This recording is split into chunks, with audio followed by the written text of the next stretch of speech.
Welcome to another episode of The King's Couch. I'm your host, Sulo King. And today, on this special Zoom edition of The King's Couch, I have the amazing and talented Maor Appelbaum. He's a mastering engineer based out of LA. How are you? I'm doing good. Happy New Year. Happy New Year to you as well. Were you busy working, starting off the new year? How's that been going? Yeah, I actually, when my kids went to winter break, I was actually working. So I didn't get a chance to take a vacation, Right. but I'm not complaining. I worked every day, but I also had some time to watch with my son Star Wars. So we got to see all the 9 movies plus the 2 movies that were later on. Oh, wow. The additional stories. Yeah, a movie marathon. Look at you. That's cool. Yeah. Right on. How old's your kid? He's 10. Oh, okay. Awesome. So like every guest I have on the show, I like to go back to the beginning and see how, everything started in your career, what your earliest influences are, and what inspired you to do what you do today. So why don't we talk about where you were born and raised, where you grew up, and just kind of gradually go from there. I was born and raised in Israel, and that's where I, lived most of my life. And I've been traveling around a bit, but that was, short times. But I moved to the States when I was in my 30s, and I went to work for producer Sylvia Massey. So I worked for her for a while, and then I moved to Los Angeles and I opened my mastering facility. And that's what I'm doing since then.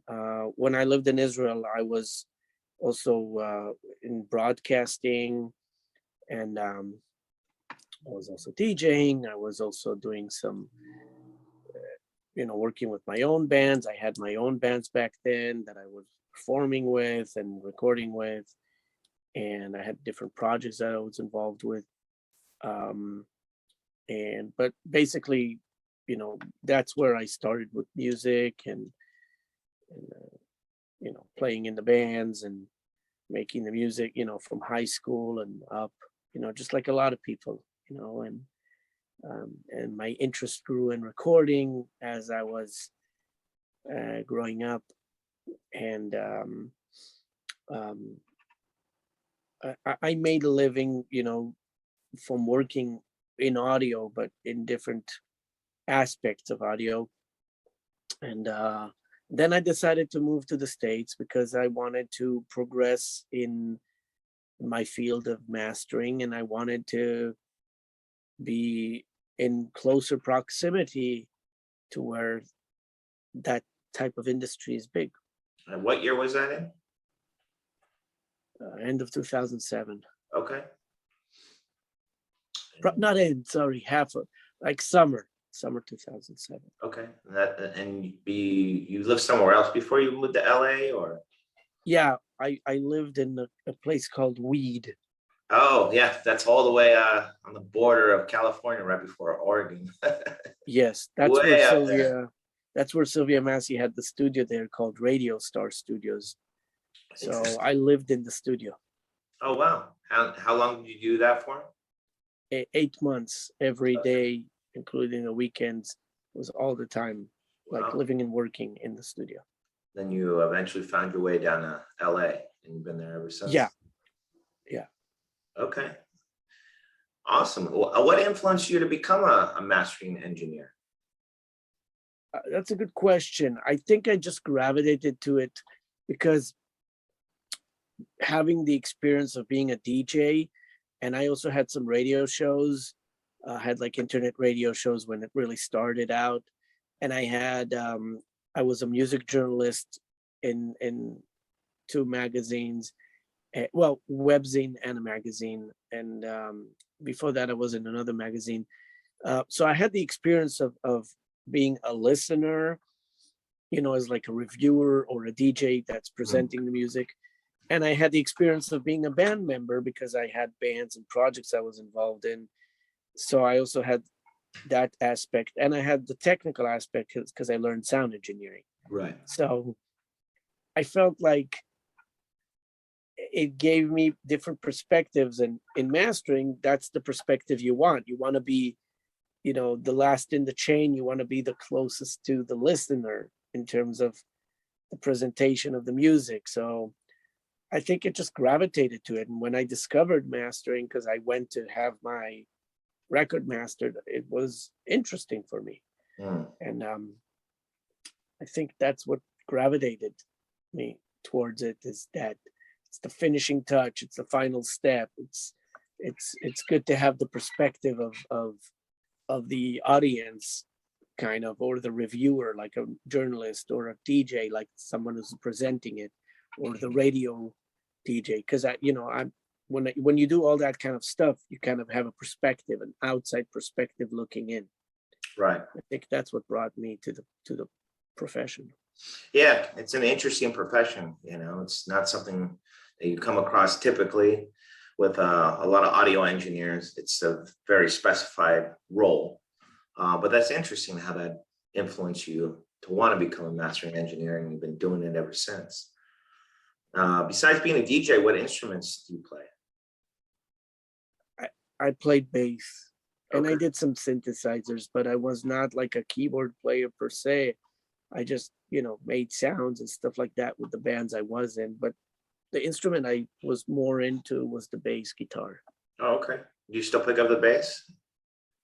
I don't play anymore. Okay. I have one here, but I'll just do dum dum dum dum and, Yeah, and call it a that's what- day. I hear ya. Well, at least you pick it up. Some people just, let their basses or their instruments collect dust after they're done. It does collect dust Yeah. because I only pick it up once in a while. I do miss it, but at the same time, I'm so into what I'm doing that, I can understand when somebody was doing music for a long time and now he works on other people's music and he doesn't have time to do his own music or practice. I hear you. Yeah, well, that's great that you're so passion driven when it comes to your career.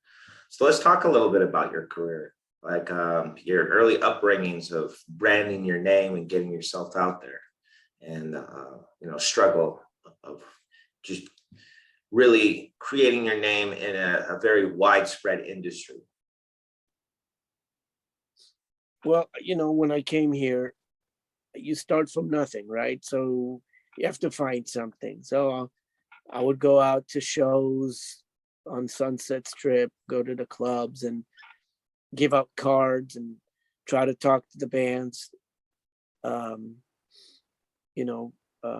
them what I do, and hopefully they'll come. You can do that for so long and it just doesn't do much work, but you try. You can give out 100,000 cards and you get 10 calls, but you try.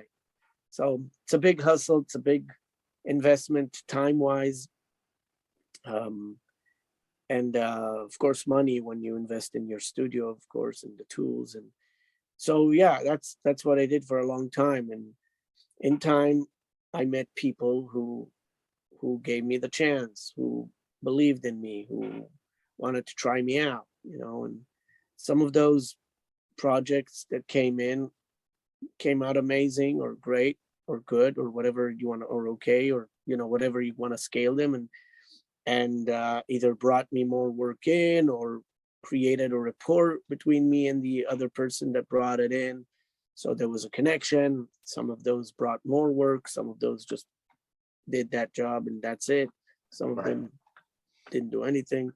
So it's a constant uphill battle in a way, because it in a way it gets easier, but in the other way it doesn't get easier, because then your competition is different, and as you grow you're competing with a different market where you're competing with different people in scales that are better. So as it gets easier, it gets harder in a different way. Yeah, that's an interesting perspective on that. Why don't we talk a little bit about that? Sure. So as you progress, your competition is usually more qualified people. Mm. So in the beginning, you're competing in a smaller, like in a bigger pond with people who are not in their top game. So if you put a lot of time and effort and you expand and become better in what you're doing, then your competition there changes, because then you're rising higher. But then when your skill set goes much higher, but your pay rate goes higher too, then you're competing with another tier of people who are more qualified, have better skills, more connections, better discographies, credits, whatever you want to call it. And now you're competing with people who are either above your level, on your level, or slightly under, but they all can grab a piece of the cake.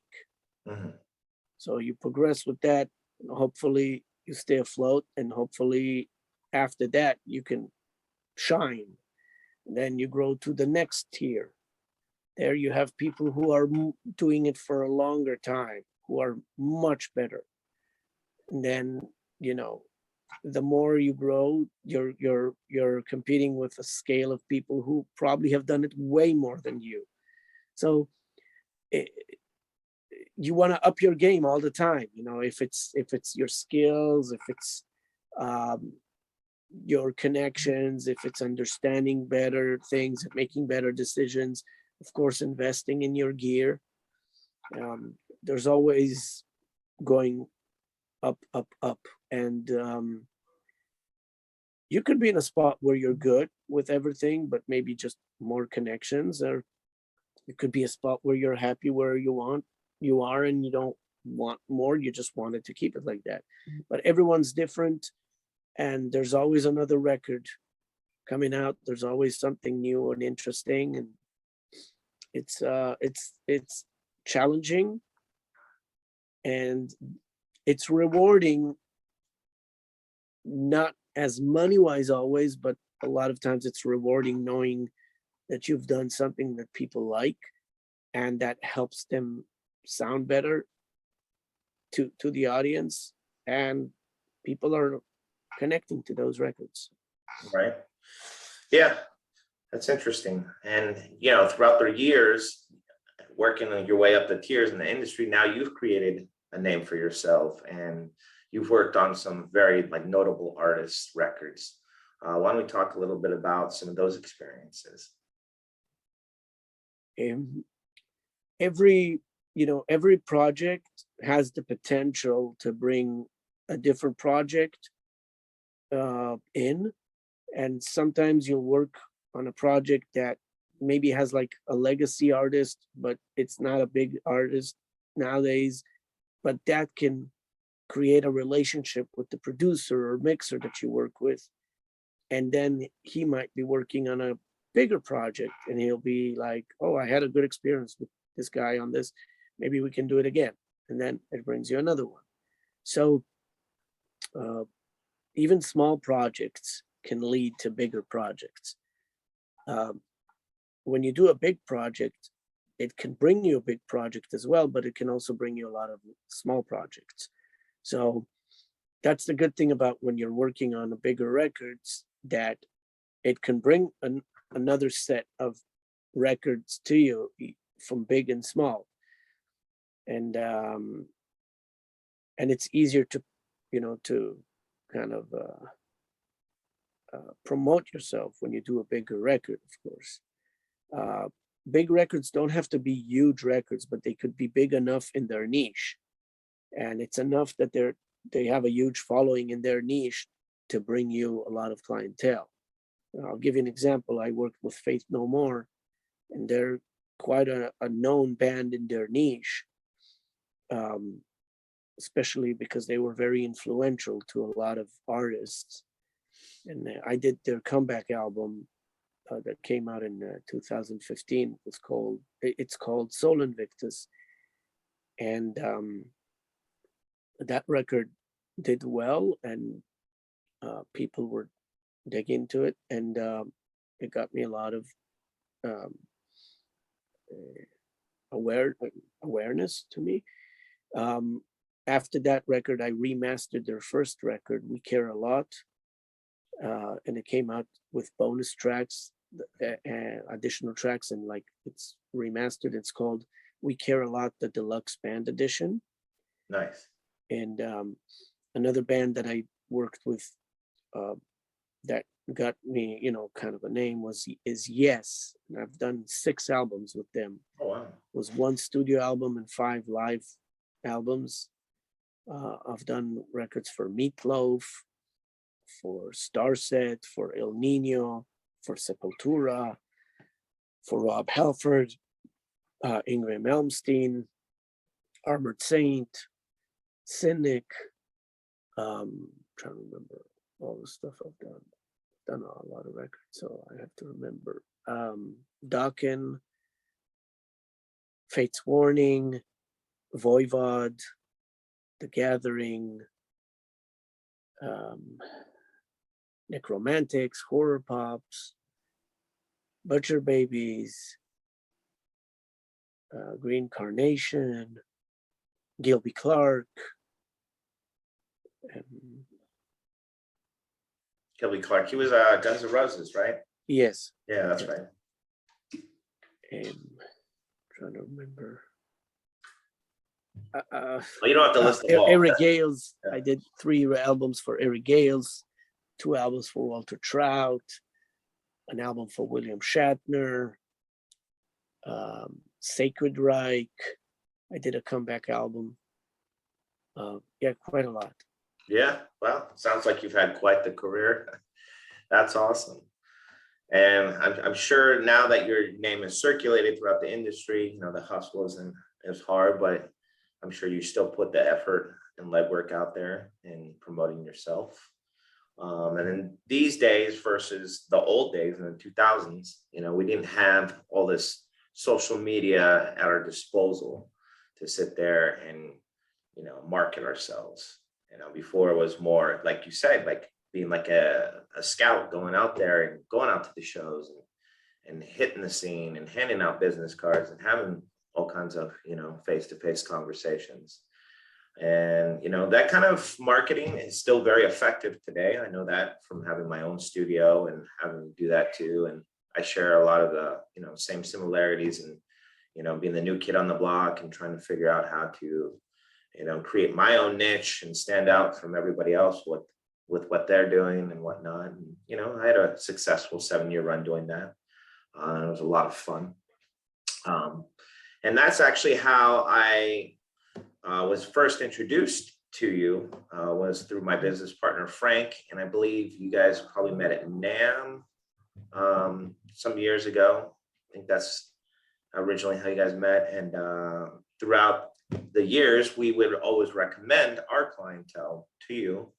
And I actually got the chance to finally work with you for the first time with my own project earlier this year, which was a lot of fun. And everybody was really ecstatic about how big you made that song sound, because this wasn't just like a normal release. This was a song we wrote as a theme song for a professional soccer team here in San Diego called SD Loyal.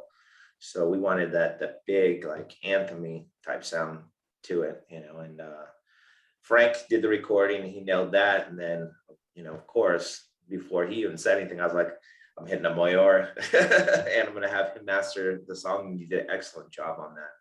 So, I can definitely personally recommend anyone that has a record or a song that they need mastered to, look this man up and get in contact with him. And on your profile, we'll have all your social media and website links on how to get a hold of you and whatnot. Thank you. I'm happy you liked what I did.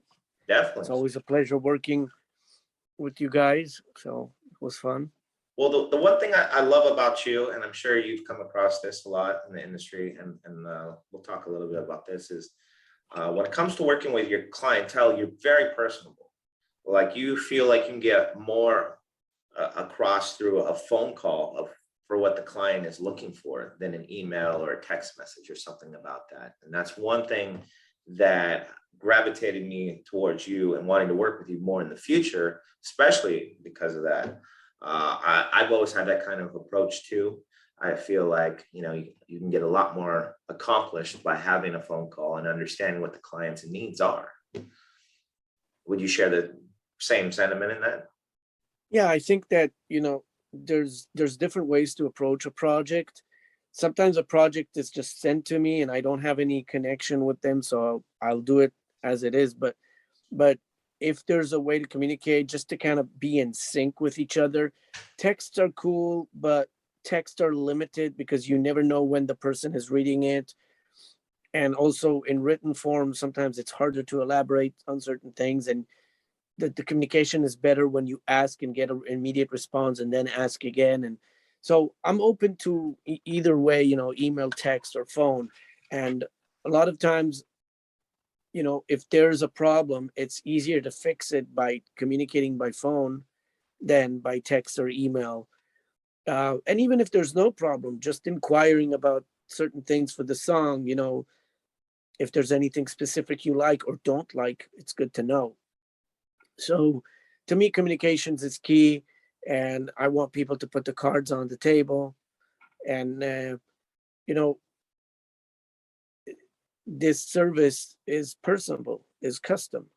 I do it based on the music. I do it based on the sound. I do it based on the vision of what it looks like it's supposed to be or what I'm hearing from it. So it's also natural that in some cases, a phone conversation will elevate the project better if needed. Hmm. I'm not against emails. I'm just saying that you have three ways of communications, or four if you chat too. Utilizing them is not a bad idea. Some stuff I will ask for an email, like specific timings or stuff like that. It's better that I have them written in email because I can look at the number. Hmm. But if it's a more of a abstract thing where we have to talk about it and understand, or I have immediate questions that I need fast answers for them, or just a conversation to figure out what's needed, phone calls are best. So, Yeah, I but agree. it is personable always in a way. That's great. And for our viewers out there that might be wondering, are you pretty versatile as an engineer? I mean, can you pretty much take on any kind of audio project? Is there a certain genre that you feel like you are stronger in than others?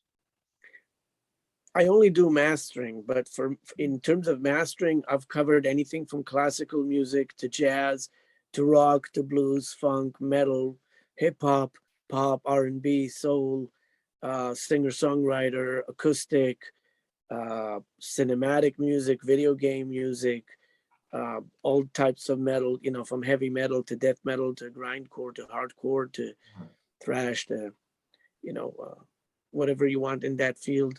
Uh, Electronic music, from anything from uh, abstract or electronica or um, you know, synth pop to EDM, techno, trance, house, progressive, all that. Right. I've touched so many genres. Latin rock, folk español, um, new age music, folk, uh, traditional, and world music. I mean, I've touched so many styles. I'm very versatile with that, and also sonically, I have so much gear that I can utilize it for different projects, and so it doesn't have to stay one sound. Okay. Let's talk a bit about your gear. I know everyone has their own personalized touch, and the gear kind of defines the engineer, as well as their style goes. When it comes to recording and mixing engineers, mastering is a whole nother ball game, a whole nother animal. So why don't we talk about do you have like a signature sound or, go-to gear or, what do you like to use? Do gear Well, wise? because I have so much Mm, different types of gear, mm, then there's no signature one sound. mm, Um, every project gets what it needs to get. mm. So I have a lot of analog, tube, solid state, custom built gear, for like gear that was built with me for me, and gear that was custom modified for me, and then also high tier gear. Um, there's not one thing, I have everything from like custom gear, like the oven, which I'm involved with, or the stove, which I'm involved with, and there are going to be others too. I have a lot of very unique pieces like the Magic Death Eye compressor, the Electronaut M97 Wow. compressors, um, my own personal stuff like the Workshop LTD with FCS, the bench with FCS, and the torch with FCS. FCS is a custom built company. um, I have stuff from Overstayer. I have that was custom modified. I have Lavery Gold, like Lavery Savatier Gold converters, JCF latte converters, um, JCF 88, Crane Song Head, Rupert Neve Designs MBC. I have a lot of very good stuff. So Right. there's no signature sound. It's more of a lot of types of sounds, and certain things will require more coloration and vibe. Certain things will require a tad of that. Some stuff will need more transparency in a way. Mm. Some things will need in between kind of transparency, but a touch. Um, there's no one sound that's always there. There might be characters that people can recognize if they take like 30 records that have done and try to analyze. They might find something similar in a way, but it's not one sound. Right. It's more of understanding the vibe of the music and going with that. Plus, some of the sound is you bring what you feel is working for the record, and Mhm. also hearing from the client if they're liking it. Yeah, definitely communicating with the client is always key. See what Yeah. they're looking for. That's awesome. Let's talk about some of the collaborations you've done with all these different companies. And so with the foot control systems, or FCS, um, I've done with them 3 customs. Roger Foote is an amazing guy, awesome person to communicate with, and has great ideas, and he takes the input and creates something from it. And we made 3 pieces of gear. One is called the Workshop LTD MA, which is kind of a saturator clipper with a gear drive and other functions. Then we have the bench, which is kind of like that in a different sound. And then the torch, which gives me different sounds of different analog circuitry. So those are more, to run through and get kind of a vibe from them. Um, those were custom units that were built only for me. My other customs that I'm involved with, that are coming out and already came out for people to actually buy, is the oven.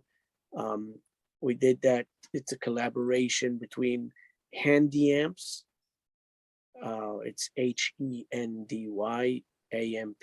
Handy Amps, and me. So we collaborated on a unit called the oven and another unit called the stove. And then we're going to have 2 more units this year, the toaster and the steamer.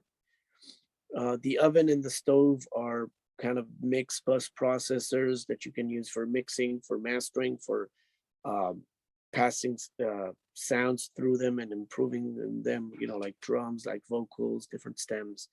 The toaster is a mono channel preamp, and the steamer is a passive unit also to run sounds through. Then I have other gear that was custom modified for me, like small tweaks here and there. Some of them are bigger tweaks. Those are in collaboration with me in terms of the things I want, but they're not products that I'm involved in selling, like in the releasing of them. Right. Only Not the just handy tweaks. amps are available to the general public. Yeah. Yeah. Yes. Interesting choice of names too. They're all kitchen appliances.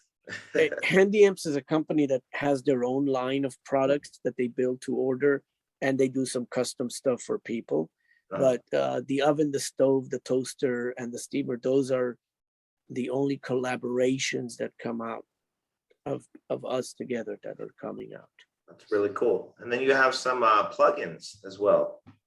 Well, the plugins, most of the stuff with the plugins is actually presets that I write Mhm. for companies. For example, I write for Waves, for Leapwing Audio, Pulsar Audio, Softtube,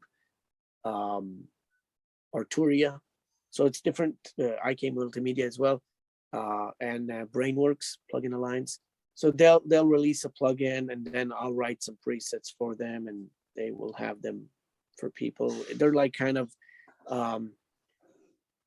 presets that are good for starting points that either can work as they are or you can tweak them a bit. Okay. And then this year, there's supposed to be a plugin version of the oven coming out through Brainworks and Plugin Alliance. Cool. That's awesome. And then how did you get involved with all these different companies? It was more like you were looking for certain, customizations to your gear, and then the collaborations started just kind of, taking effect from there. Yeah, basically, I wanted to have gear that fits some tonal aspect that I was looking for.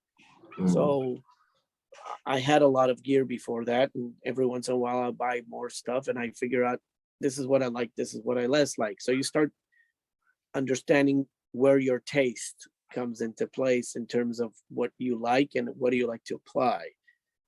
And then I connected with the companies, the builders, and said, "This is what I'm looking for. This is something we can work on together."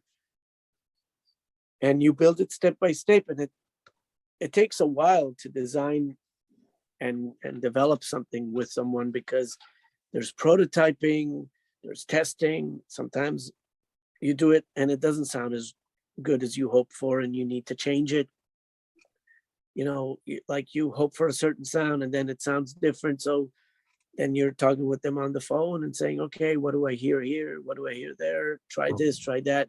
Then we try different things, or there's a function that in theory was working right, but in actual results, you need it to be differently than what expected. So that's why things take time, and also some things sound great, but then you find a way to improve it, or some things sound great and you're like, you know what, let's leave it like that.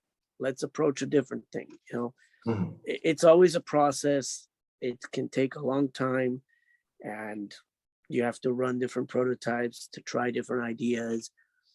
And you can sometimes go through a few prototypes till you get the right thing. And then also in time you learn what works with what. Some stuff doesn't work the way you expected, and then you have to work it differently. So all these projects, they took a while. Took some years to do the oven, took some years to do the other stuff. So it's been a few years at least Right. on each one of them. Well, that's cool. Not every engineer says they have their own signature line. So that's really cool, man. That's something to definitely be proud of for sure. It's been, but it's fun. It's challenging. It's you have to think a lot. You have to visualize it. There's a lot of things involved to getting it the way you want it, and I'm happy I did it, because now I have these tools. Yeah, at your disposal. That's awesome. Now, do you work from home or do you have a facility? Well, my facility, COVID now is, limits you to stuff, right? But my facility is an actual studio that I have here, my place, and it's packed with gear and room, like big speakers, gear, everything. Right. Have you had the same place for a long time, or you kind of I bounced had a around? place before this one. I had a place for almost a decade, Okay. and this is a new place now. Oh, okay. And do you feel like there's any difference between the facilities? Has it improved, or any kind of tonal difference? I There's know. always a difference because Yeah, you're I know. moving from one room to another. That room I Right. was 10 years in, you know, there's always differences, the room size, Right. the whole dimension thing, but I moved to a new place anyway. So in the beginning, when we moved to a new place, I was still renting the older place because Mm, I was used to it. So I had some records I had to finish. So I right. stayed there for a few months. But the new place is working good. Been doing a lot of records here. That's great. Do you have some exciting projects in the works right now? Most of the projects I do, I like, so they're exciting for me. Right. You know, most of them. Right. I hear you. Sometimes a job's a job, you know. Well, But you do your best. yeah, You want to make sure that the client is happy and you're delivering what works for them. Some records are more interesting, some are okay, some are great. It's a mixed bag. I hear you. So for any viewers out there that are watching this that may be interested in pursuing a career as a mastering engineer, what kind of advice would you give them? The first thing is that, listen to a lot of music, know the aesthetics of the different music styles, be aware of what is part of the tone that the bands have, kind of try to identify it. Um, that helps a lot. And then the other thing is that um, it's good to have some business sense, like, you know, uh, make sure you understand the exchange of what you're getting for your work. If you're going too cheap, you're gonna work very hard to get money, and it's not always good to be really cheap. Like, find your value. Sometimes it's okay, like, if you're not sure of your value, it's okay to work for free for a while just to get the chops, and improve. And it, it it's not bad to work for free in order to develop. And then when you feel confident with your chops, see how much you need to charge, so you're getting enough and you're competitive in your rates, um, so you can bring business in, and always try to improve your skills, your abilities with the gear, your client base.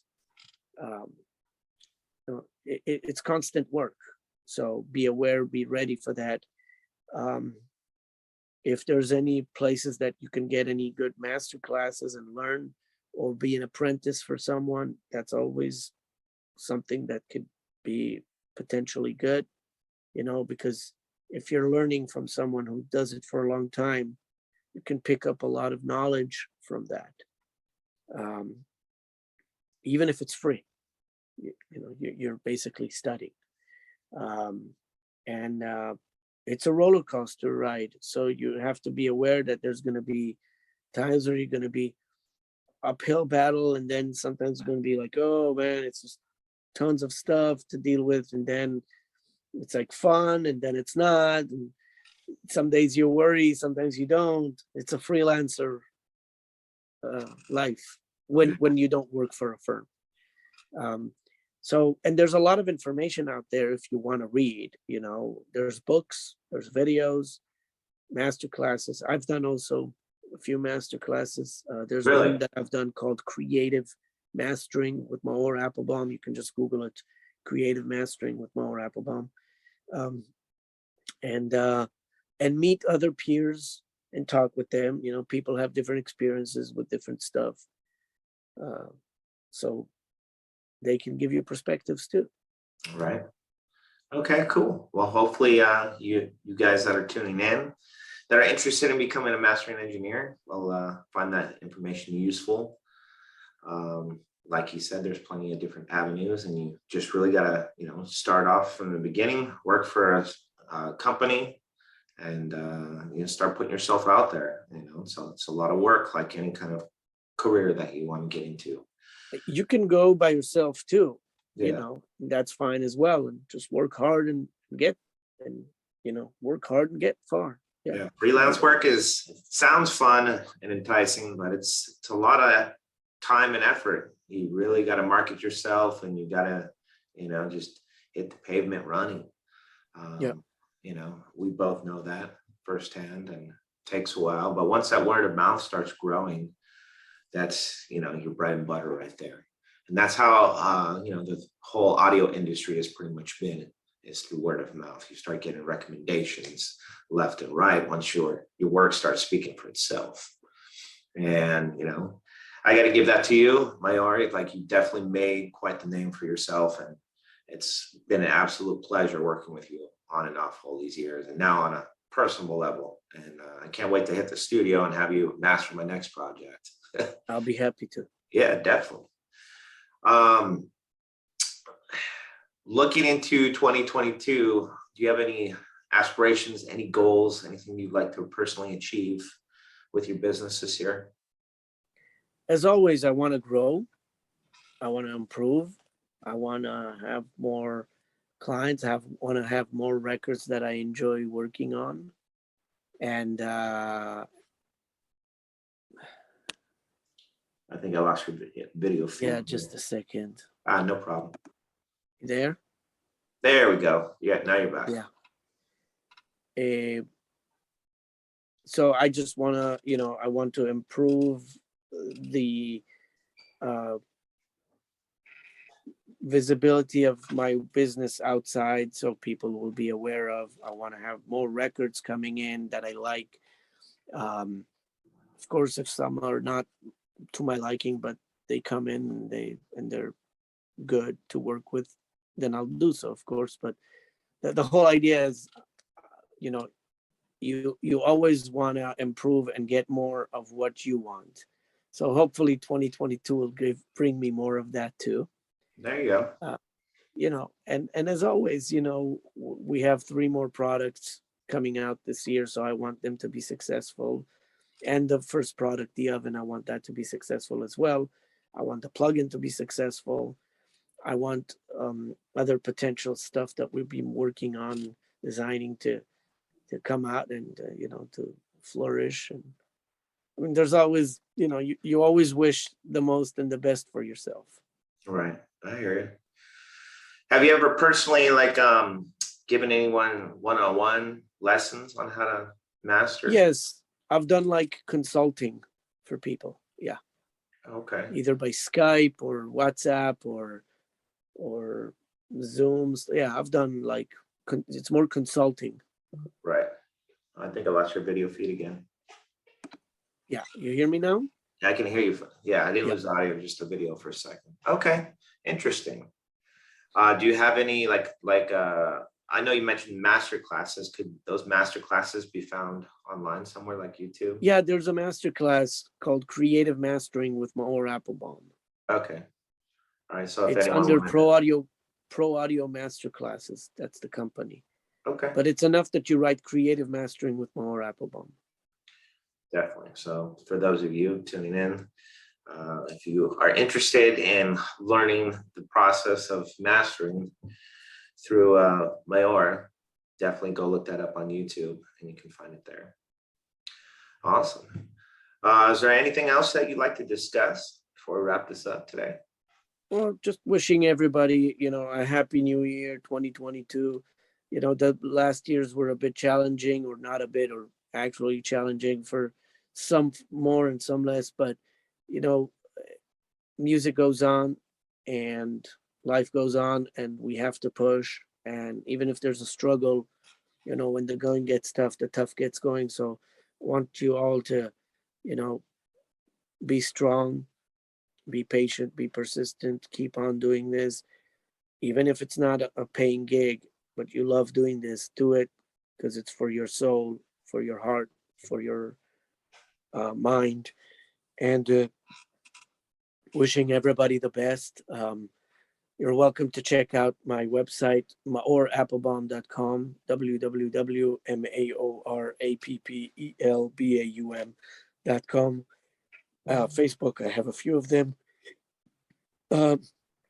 Yeah, just get in touch with me. I'll be happy to work with you guys. And good luck with all the music. Yeah. And I'll have everything, all your links listed on your profile for this episode. So if anyone's interested and wanting to get in contact with Maor, they can definitely do that there. And this brings me to the part of the interview where I usually have the guests, give all the viewers a personal affirmation that they live by, or some kind of, positive advice. But it sounds like you already kind of did that. You kind of beat me to my best advice is negative and positive are both good. It's just how you look at it. You need to have negative feedback in order to improve.